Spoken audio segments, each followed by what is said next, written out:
Hello students. In previous part we have studied about the different types of respiration methods, the respiration pathway, how the exchange of gases can take place and the transportation of gases. In this part we will study about some respiratory disease disorders and occupational disorders. If there is any disturbance occurred in the respiratory system, then there may cause many disorders in human being as well as other animals, such like as asthma, emphysema, and some diseases are obtained by a person while doing some work. और कुछ ऐसी disease होते हैं कि human being कोई work करता है उस समय उनके द्वारा पार्टिकल्स गेन कर लिए जाते हैं, वो पार्टिकल्स जा करके लंग्स में एल्वियोली के अंदर जाकर डिपॉजिट हो जाए, जिसके कारण कुछ डिजीज काज कर देते हैं। जो डिजीज वर्क के दौरान ऑब्टेन किए जाते हैं उनको बोलते हैं ऑक्यूपेशनल डिसऑर्डर्स, और जो किसी disturbance due to in respiratory system, those are called respiratory disorders. In this part we will study about the disorders which are produced by the respiratory system or some occupational disorder. So then you have to write in your notebook disorders of respiratory system. Disorders of respiratory system. If there is any disturbance occurred,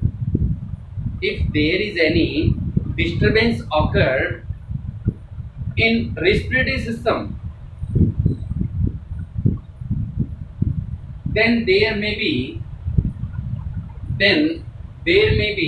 some disorders produced in person,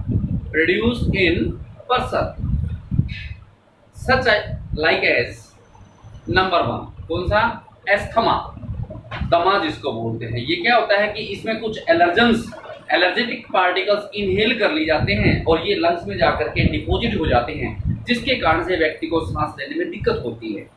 asthma, it occurs due to an allergic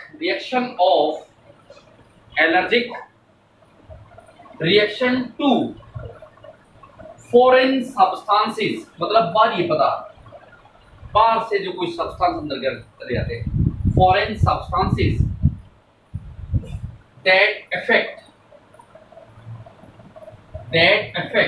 the respiratory tract, यानी कोई foreign substances inhale कर ली जाते हैं तो ये जाकर के respiratory tract जो पाथवे है उसको जाकर के अफेक्ट कर देते हैं. दी एजेंट्स, कौन से, जो फॉरेन सब्सटेंस हैं जिसके कारण से एलर्जी हुई है उनको क्या कहते हैं, the agents which cause allergy. वो एजेंट्स जो एलर्जी काज करते हैं are called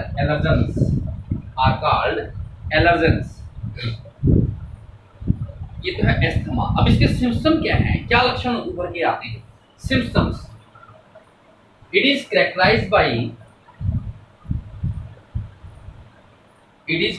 by spasm of smooth muscle. हमारी जो स्मूथ मसल्स है उनका सिकुड़ जाती हैं. स्पैसम ऑफ स्मूथ मसल्स, जिसके कारण से क्या होगा, coughing, व्हीजिंग.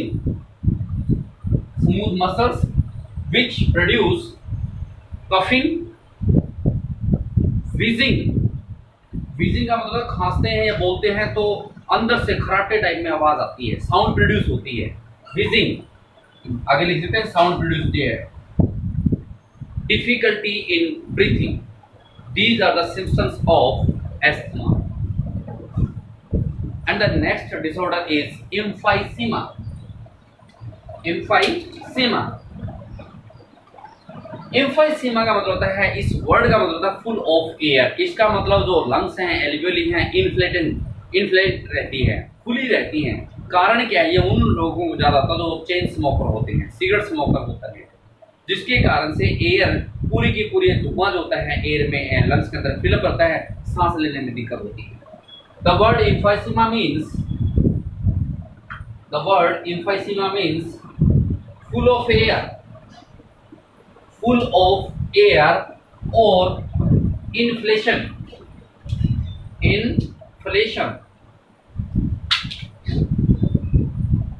It is a chronic disorder The disorder which remains in our body for a long time or the whole life, those disorders are called chronic. एक होता है acute disease जो short time के लिए होता है, जैसे कि हमारा common cold है, वो क्या acute disease है. ये है जो emphysema है chronic disease है. It is a chronic disorder. The major cause is, इसका कारण मुख्य क्या है? Excessive cigarette smoking. Excessive cigarette smoking. Symptoms क्या शो होते हैं? The walls of alveoli are damaged due to excessive smoking.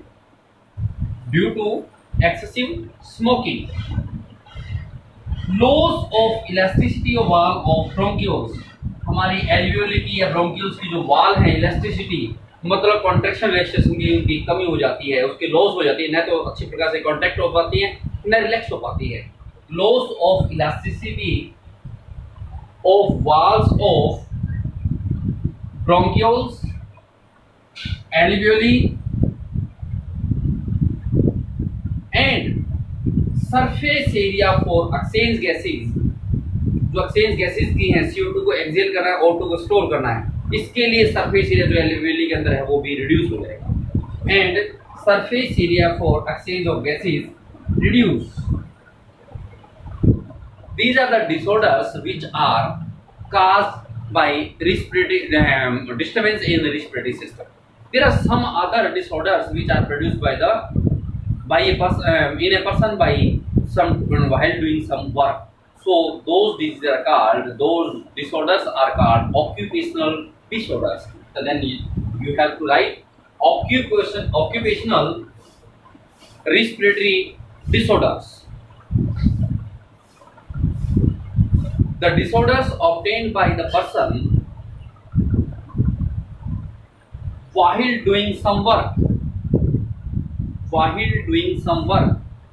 Those are called occupational respiratory disorders. उन्हीं में से एक है सिलिकोसिस.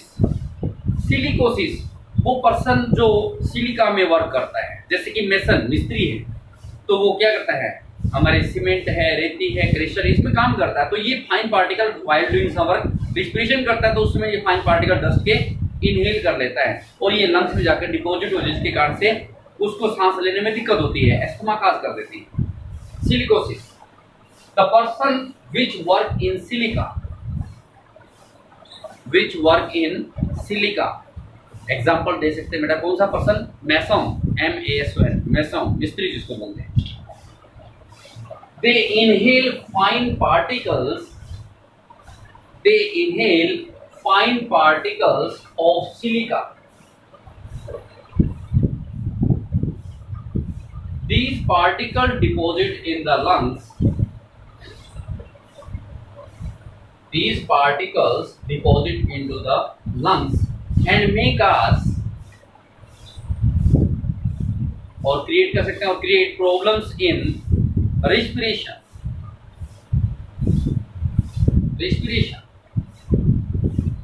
और दूसरा क्या है? सेकेंड डिजीज है एस्बेस्टोसिस. एस्बेस्टोस एक केमिकल सब्सटेंस है जो कि टॉक्सिक सब्सटेंस है. सीमेंट की चादर बनाई जाती है, टीन जिसको बोलते हैं, उसमें एस्बेस्टोस यूज किया जाता है. और जो व्यक्ति एस्बेस्टोस का यूज करते हैं, बनाते हैं इन टीन को, तो एस्बेस्टोस के फाइन पार्टिकल इनहेल कर लेते हैं और इनहेल होने के पश्चात ये लंग्स में जाकर डिपॉजिट होते हैं. लॉन्ग टाइम तक ये पार्टिकल डिपॉजिट रहते हैं, तो व्यक्ति को कैंसर भी काज हो सकते हैं. Asbestosis. It occurs due to the inhalation of asbestos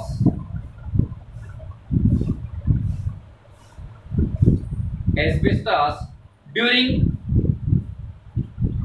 some work. It may cause cancer.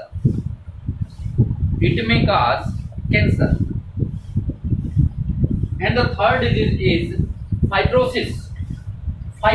क्या होता है? फाइब्रोकुलोसिस भी बोलते हैं इसको. जो व्यक्ति किसी कपड़ा फैक्ट्री में काम करता है जहां पर क्लोथ्स बनते हैं, तो क्लोथ्स के छोटे छोटे फाइन फाइबर्स होते हैं वो इनहेल कर लेते हैं सांस के द्वारा, तो ये अंदर जाके डिपॉजिट होते हैं, एस्थमा काज करते हैं। इस डिजीज को बोलते हैं fibrosis. This is due to the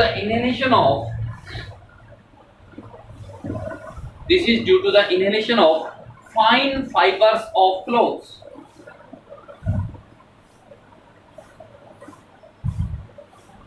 They may cause asthma. And the next disorder is pneumoconiosis. P silent इसमें pneumoconiosis। जो व्यक्ति कोल माइन के अंदर, कोयले की खान है उसके अंदर काम करते हैं, कोयला निकालते हैं तो छोटे छोटे फाइन पार्टिकल रिस्पिरेशन के साथ कोयले के अंदर चले जाते हैं और ये जाके डिपॉजिट होते हैं, ये भी कैंसर काज करते हैं। Inhalation of fine particles of coal. Inhalation of fine particles of coal. Working in coal mines. It may also cause cancer. These are the disorders which obtained by in a man while doing some work. So these are called occupational disorders, which are silicosis, asbestosis, fibrosis and pneumoconiosis. And there are some other words which are used in your NCERT notebook. Anoxia, hypoxia एक ही बात है, यानी हमारे blood content के अंदर oxygen की amount less हो जाता है, that is called anoxia. Exchange करते हैं गैसेस, इनहेल करते हैं, इनहेल करते समय ऑक्सीजन की अमाउंट लेस हो, इसको भी हाइपोक्सिया एनॉक्सिया बोलते हैं। Absence of oxygen in inspired gases that is called anoxia. And second one is hypercapnia. इसका मतलब होता है कि ब्लड कंटेंट में CO2 की अमाउंट एक्सेस हो जाता है। It is increase in CO2. It is increase in CO2 content of blood. Blood के कंटेंट के अंदर CO2 की, कार्बन डाइऑक्साइड की अमाउंट एक्सेस हो जाना, that is called hypercapnia.